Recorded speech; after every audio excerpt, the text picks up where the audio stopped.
paying the temple establishment, you're paying the Herodians, and you're paying the Romans.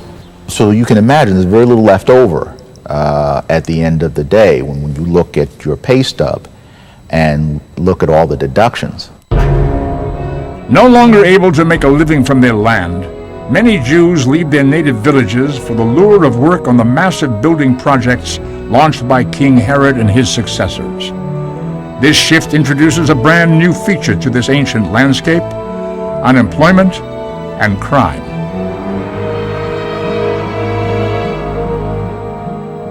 There are people who are running around, primarily in the Galilean hillside, who have fallen out of the mainstream of society or on the margins.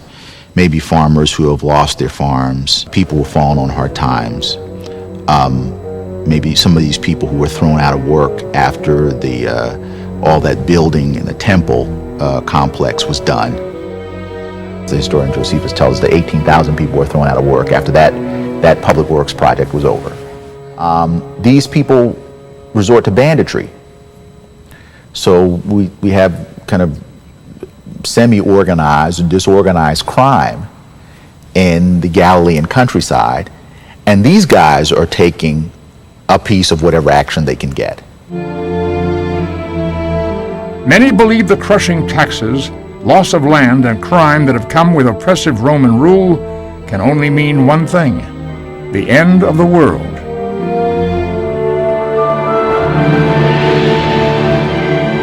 This desperate belief permeates the land. Apocalypticism, one could say, might have been absorbed with mother's milk. It's part of the process of first-century Judaism. But surprisingly, this tradition is much more a message of hope than despair. The literature that reflects this worldview seems to kind of portray the present as totally evil. And then on the other side, you have the other side. The new age that will come will be the very antithesis of all that. Those who suffer, those who are loyal in the present evil age, will somehow be at the center of power and privilege in the new age to come. In the 1st century AD, Jewish resentment of Roman power is expressed in these heavenly visions of apocalypse. Yet it is also vented in a very earthly manner.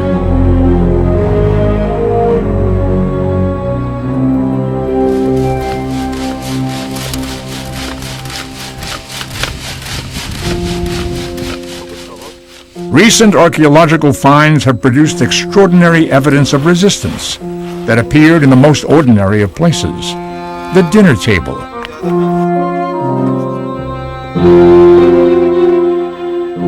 The resistance was expressed at each meal when Jewish families suddenly stopped using a popular and festive dinnerware in the very beginning of the 1st century.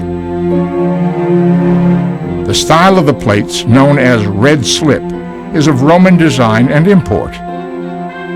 Its presence, or lack thereof, instantly becomes a way to signal one's allegiance.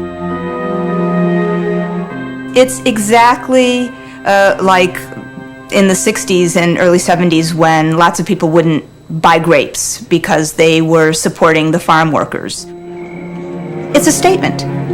It's a political statement. When you would have walked into a house, a small house with hardly anything else in it, when you would sit down, it would be very obvious right away whose side the people who lived in that house were on.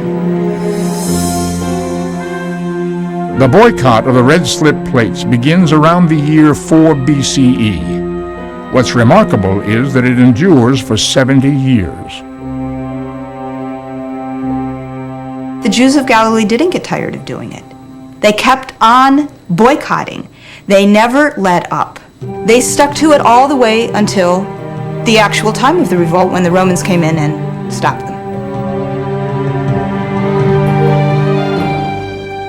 Equally striking is that the boycott begins almost exactly at the time when Jesus of Nazareth is born.